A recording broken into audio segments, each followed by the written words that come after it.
So I got a question from Big Picture Gains, and the question was, what would you say to the argument that a lot of big guys got into their position due to genetic advantages, and because of that, they may not have useful advice for the average person trying to get jacked? First, I want to make it clear, I don't think Big Picture Gains is making this argument. He is asking how I would respond to it. So, first, I would identify that this argument really isn't much of an argument to begin with. It's really just one statement and then the conclusion. And because of that, I would need a bit more information to really make an assessment of my thought process on that argument. So I would ask questions, clarifying statements, and things of that nature, really try to understand the definitions of the things that they're saying.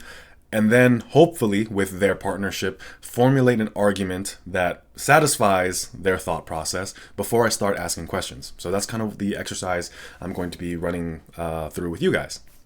So I would think that a person who makes the claim that big guys got into their position with genetic advantages, and because of that, their advice isn't as good for the average person, I would try to strengthen that argument by laying out the following premises. First, for the average person, good training advice is necessary for the development of size and strength.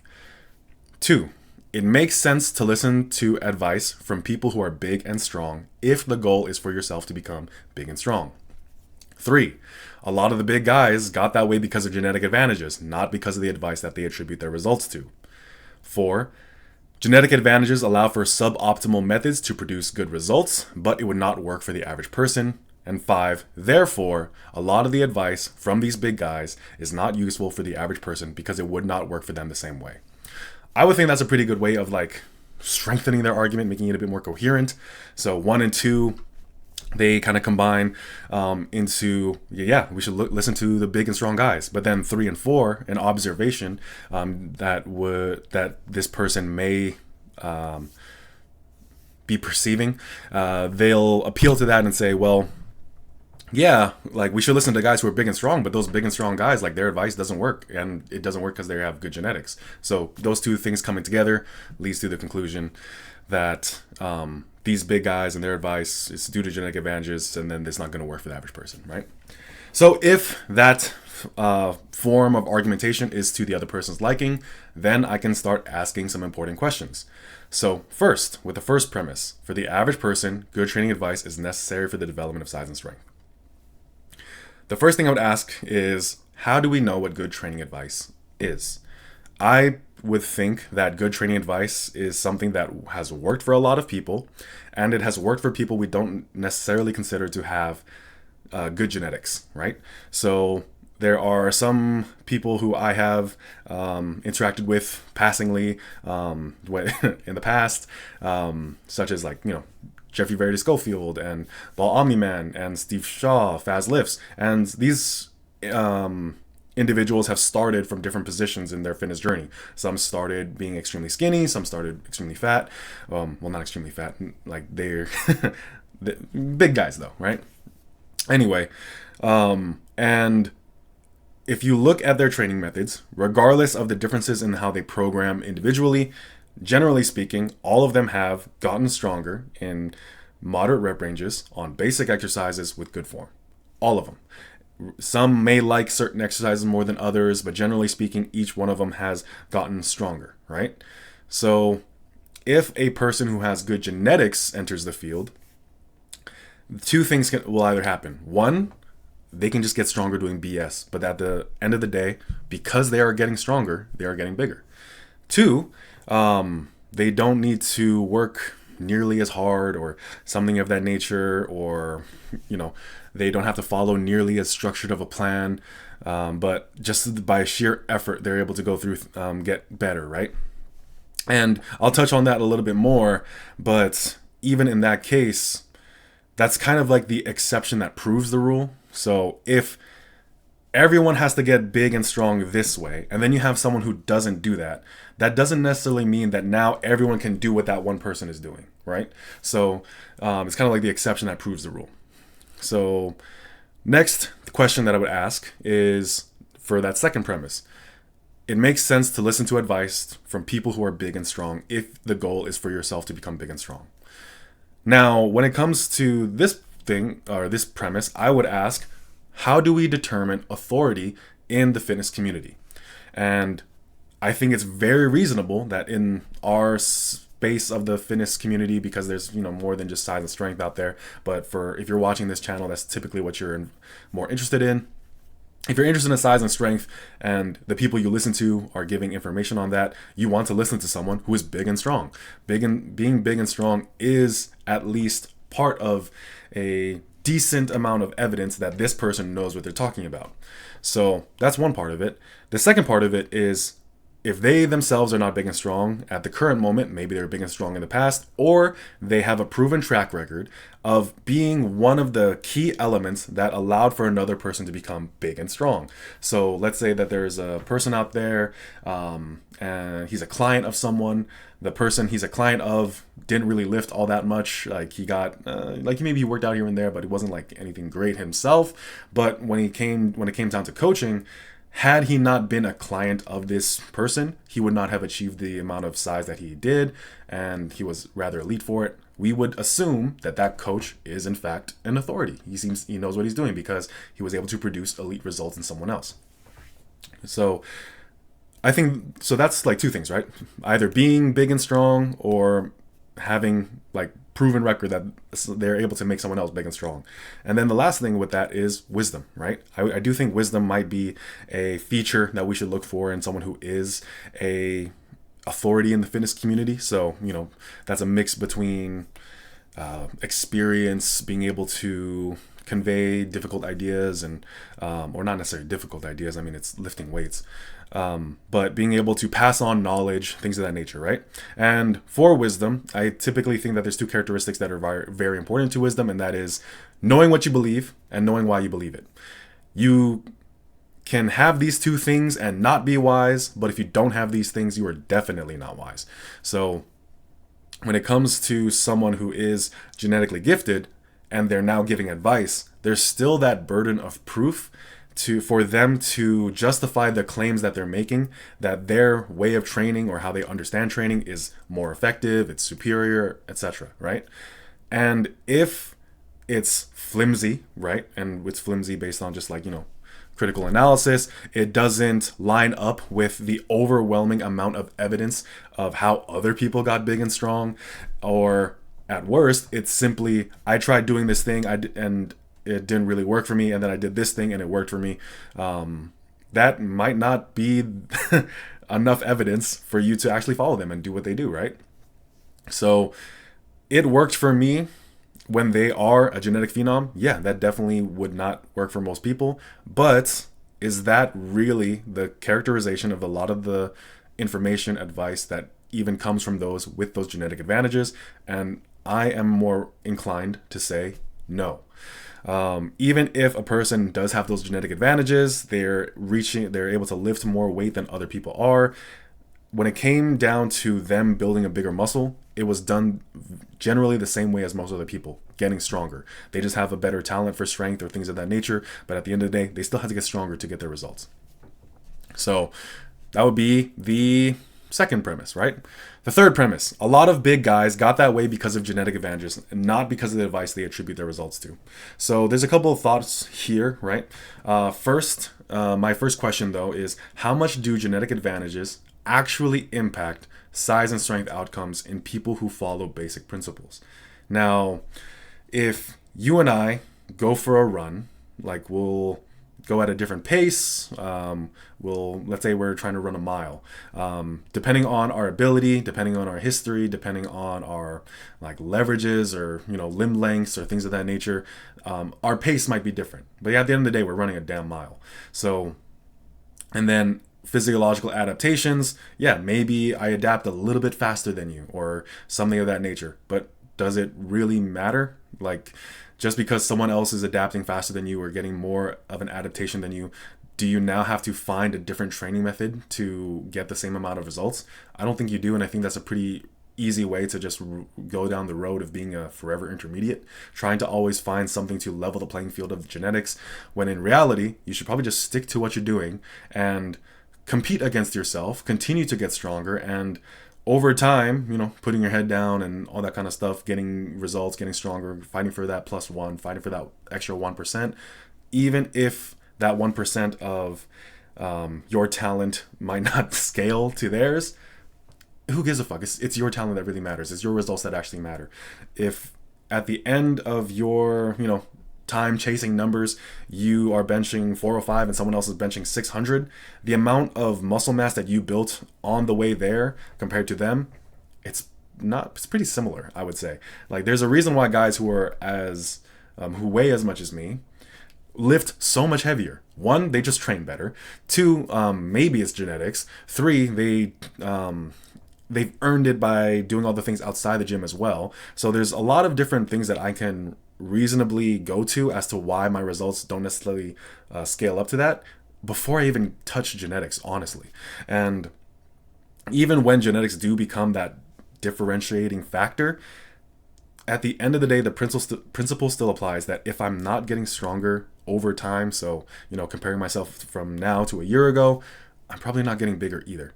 So genetic advantages, they don't exclude you from that. It just means that when you do apply those basic principles, it just kind of works better for you.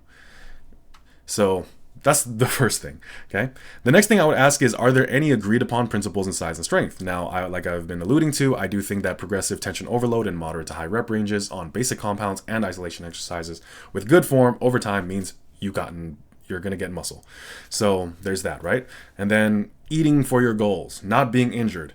These three things can all be managed without needing to consult your genetics by any means. So it's kind of foolish to even say that because someone else has genetics and they themselves are, let's say they are following those principles will work for you too. But let's say that they're not, right? It goes back to the whole, exception that proves a rule issue. He's not you. You're not him, and you need to worry about your own results. And the way you get that is still following the same principles that would work for almost everyone else. Okay? So there's that, right? And then, does a genetic advantage change any of those principles? So if you have someone who is, genetically blessed, like they look at a weight and they build muscle, right? Which is, by nature pretty rare. Would they still not benefit from progressive tension overload? Would they still not benefit from like training in moderate to high rep ranges? Would they not benefit from doing compounds and isolation lifts? They would still benefit from these things. So it speaks to the efficacy of those principles as well. Now, the fourth part of the argument, genetic advantages allow for suboptimal training methods to produce good results, but it would not work for the average person. So this is something that we've kind of been alluding to a little bit with my previous points, but every individual person's results are all that matters. Your results are the only ones you should care about. And if you are not getting stronger, if you are not applying yourself in the gym, if you are not doing any of these things, who gives a damn about another person's genetics? I think the appeal to another person's genetics as to why something works for them is typically cope. It really is. I can't think of a person who, if they tracked their workouts, ate according to their goals, didn't get injured, and applied themselves over time to getting those plus ones and like adding weight over time, I don't see why they wouldn't be stronger. Why they wouldn't be stronger and bigger in a year. So now, like I said, there's going to be those exceptions, right? Who are genetically disadvantaged as well. And does that mean that the principles still don't work? No, it's still the exception that proves the rule. Most people, and most likely you are part of that population, still need to do that what most people need to do: progressive tension overload in moderate to high rep ranges with basic compound lifts and isolations with good form over time, right? So doesn't really matter, right? That's one of the issues that I have with a lot of this stuff. Even if it were the case, how would it affect you? Now, I know that's not necessarily the thing with this point, because we're trying to argue that genetic advantages are enough to skew the advice that has been given, but I don't really think it is. All right. And then here's the last part, right? So Therefore, a lot of guys, so this is the conclusion. Therefore, a lot of the advice from these big guys is not useful for the average person because it would not work for the average person the same way. Here's the thing. Bad advice is bad advice no matter who it comes from. It can come from a person who is extremely big and strong. It can come from a person who may be wise and who uses a proxy for wisdom, like education, credentials, things of that nature. And the thing here to notice is that when it comes to getting results, training properly, the advice is never about who it comes from, right? There is too much history and a collective evidence from generations of successful lifters for us to know what works and what does not work. Fads have come and gone several different times.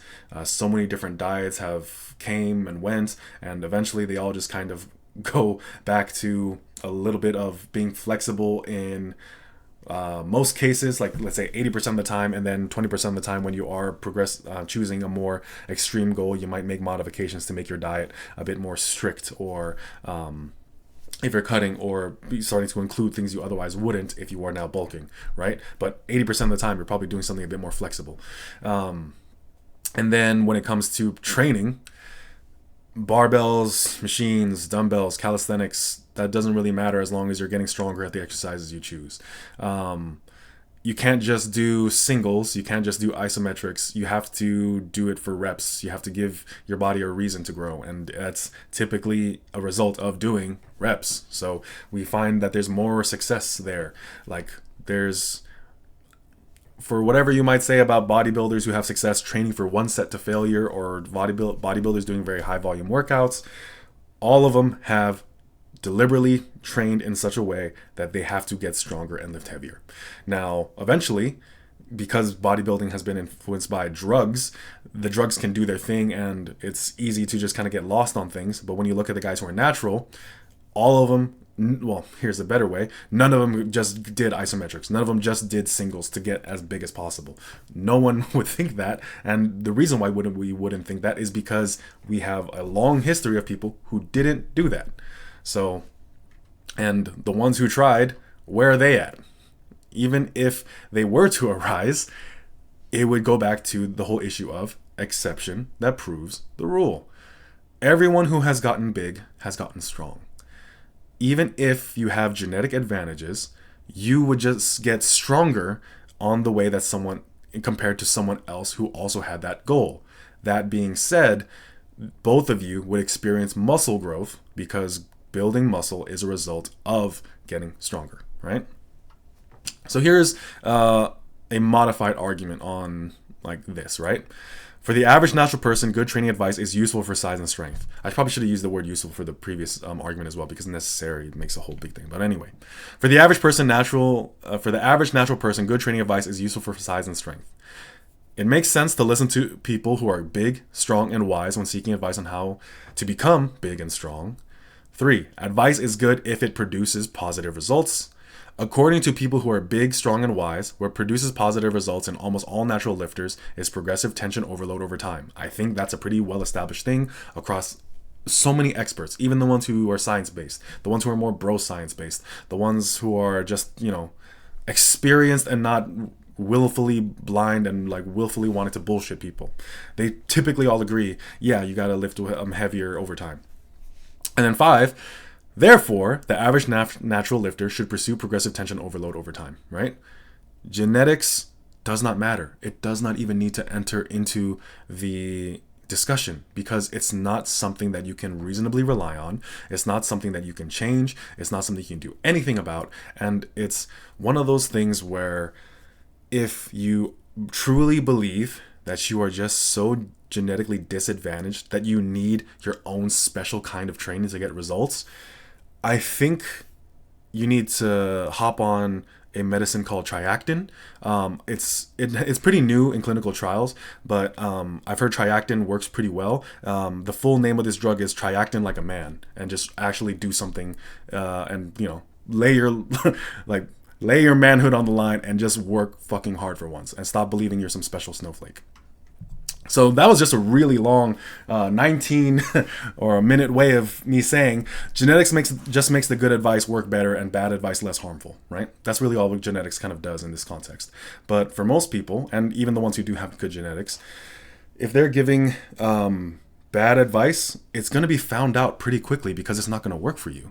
Now, if someone were to give you the advice that I've been hammering all this time, which I've stolen from people much smarter than myself, like Fast Lifts, Alex Leonidas, Sam Sheether, so on, because they're examples, and among many others, of just what actually works for most people in training. And then there's the second part to Big Picture Gains question. He says, also, it's my understanding that some who favor science-based training are those who find it more difficult to gain and remain relatively injury-free doing the traditional bro approaches. I do think true scientific methods of training can be useful for many. I think it's just science-based gets overused and misused by influencers, giving it all a bad name. So this one is pretty easy to dismantle. First, how do we define traditional bro approaches? Is it the barbell? Like, is that like kind of what we're attacking here? Getting strong on barbells is bad for most people. Well, for one, part of the reason why so many people got strong on barbells is because that's what they had. And now that we live in a very privileged time where people can go to a pretty decent gym for $10 a month, depending on where you live, you have access to really great pieces of equipment. And regardless of whatever piece of equipment you use, the advice you have to follow is still get stronger in moderate rep ranges over time with good form. So what is different between that and a science-based approach? If a traditional bro approach claims that you should get stronger in moderate rep ranges with good form, and a science-based approach does the same thing, and then they add the qualifier of with biomechanically sound exercises, that still doesn't eliminate a lot of the things that the bros do. So that's the first question. 2, what are the separating variables that makes someone bro sciencey or someone who trains not like a science-based person, right? Let me try to reword that in a way that's not as confusing. What is the separating variable that makes someone not science-based? That's something I can't figure out for the life of me. I think Jeff Nippard had something even to say, like, if you're tracking your workouts, that makes you science-based. And I was just thinking to myself, that is such an incredibly low bar. And I'm missing something for sure, okay? So maybe I'm like, mischaracterizing him and his argument and everything like that. So sure, whatever. But if part of your criteria for someone to be a science-based lifter is just recording their workout, then what the hell is the point of an exercise science degree? Because you don't need an exercise science degree to just say, I did bench press for 5 sets of 10 with this amount of weight. You don't need a degree for that. And then, so there's that, right? And then 3, and yes, I know that's an oversimplification. So yeah, screw me over in the comment section. And then 3, do traditional bro approaches promote injuries at a higher rate compared to science-based approaches? And here's my issue with someone who says yes. Bad load management and not being fit enough for the kind of training you're doing is likely going to result in injuries. And that can happen on a bar, on a machine, with calisthenics. It doesn't really matter. So I think that there's no uniquely injurious thing about bro style training, science-based training, because at the end of the day, training is just training. And the principle that keeps results alive is the same in either one of these camps, which is just to show how stupid these camps are. So this is what I want to end the video on. As the internet's leading authority on power building, its pros, cons, empty promises, if a term is poorly defined, requires mental gymnastics to understand, and is more likely to create confusion, then how useful is that term? Now, the term bodybuilding, at its worst, is just a marketing tactic to accomplish a non-unique goal using a non-unique method, but begs to be treated as unique or having some unique value because of the title it claims. Now replace the word power building with science-based. It still checks out. So that's the most thorough Q&A you'll ever see. So if you have your own questions and things that you want me to kind of break down and respond to, or if you just want to roast me and my horrible use of logic, do that in the comment section. I would very much appreciate that. This is one of the ways where I can actually have content. I actually really want to do like daily uploads and things of that nature, but I'll only do it if I actually have time. There's more important things in the day. So, job, family, life, spouse, those things are so much more important. But I do find this fun. So I really would appreciate it if in the comments you give me your questions, things that you want to hear my thoughts on, or, roast me in the comments for using all these fallacies and just being an overall dumbass. That's fine too. All right. You have a good one.